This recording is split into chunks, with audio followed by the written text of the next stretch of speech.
Hindi ko alam sa dalawa.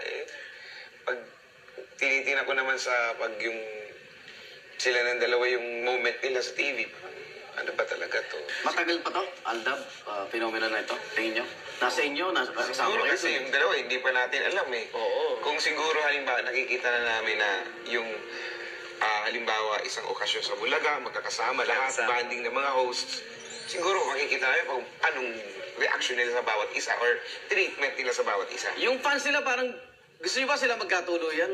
Ha? Kayong tatlo, mayroon din pinipilit tong, di ba? Yung hinog sa pilit, medyo ibalasa nun. Kayo, Parang ano kasi yan. hayaan na lang muna natin dalawa. Hayaan natin sila. Pero tingin natin Sana mas okay kung sila. Oo, mas Kilig ka na naman, ha? Hindi talaga, ang itsura kasi, kahit sino naman pag tinutokso ka doon sa isang tao, kahit hindi mo gusto, magkakaroon ka na intention, magkakagusto ka na rin. Malamang yan, doon din babagsak yan. Sundan nyo kami, hashtag, Aldab on Kwak. At ngayong gabi, kasamang Phenomenal Love Team. It Bulaga, Kalye Sere, walang iba kundi si Alden Richard at May Mendoza. Eto, nagtanong kami sa social media kung pwede silang mag-participate sa atin. Tatahin ko si SP Ohano Vidal or May. We heard na nagka-boyfriend siya before. How long? Ano isang bagay na magagawa ng isang lalaki for you to stop loving him and why? Dahil mo. Tagal na po yung last, 5 years ago. Ano ulit yung next question? Anong isang bagay na magagawa ng isang lalaki for you to stop loving him? And Siguro yung hindi niya, mawalan siya ng respeto sa akin. Ganun. Hindi kita Shane pinatay. Yu. Maraming salamat po sa inyong pagtutok hanggang sa susunod na Miyerkules. Ako naman, Alex Flavio. Magandang gabi po. Next week, tuloy-tuloy ang masayang kwentuhan. Igan, ask mo naman sila kung gaano kahalaga at kamahal nila ang bawat isa. At anong pinaka-pwedeng i-sacrifice nila just to prove their love forever.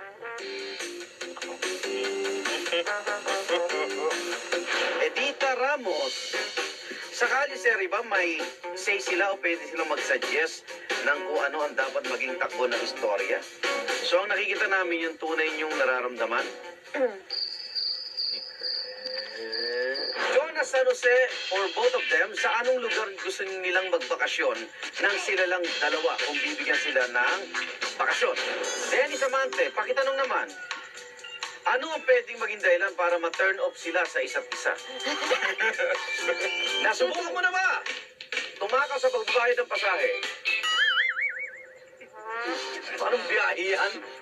Walang-wala na sa'yo eh. Wala na. Walang-wala na eh. Paano mo nalusot? Nabutas yung pantalong ko, nabutas yung lalagyan ng pera. Nasubukan mo na ba? Mag-uwi ng shampoo, sabon, lotion, galing hotel? Galing. Oo, sayang yung bayad yun, di ba? Judgmental ka. Bakit naman? Sayang Agad? binayaran natin yun. Oo yun. Kinikilig ako sa tuwing... Kinikilig ako sa tuwing umingiti ka sa akin. Parang ganyan. Huwag ka naman Parang ganyan. ganyan, okay. Huwag ka naman ganyan. Lubos ang aking Lubos? Lubos ang aking pasasalamat sa'yo dahil dumating ka sa buhay ko. Gusto kong malaman mo na kahit anong mangyari, hindi kita iiwan.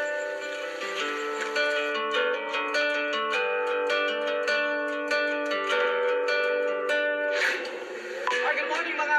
Good evening na pala. Maglalaro tayo. Ano? Sino ang mas? Okay. Ready? Ayan, ayan. Tataas mo na kababa mo na. Sila mo sino. Wala pang tanong, Meng. Excited po ako. Kung ito yung tuhod ko, pet niya. Bakit mo binulgarin? Ano, paliwanag. Paliwanag yung pet na yan. Pet niya. Ba't kami sa pet niya? Binulgar. Anong sa pet niya? Bakit? Pinipet ko po kasi yung Yung tuhod. tuhod niya. Si Nini. May... Meaning po. Ano pangalan?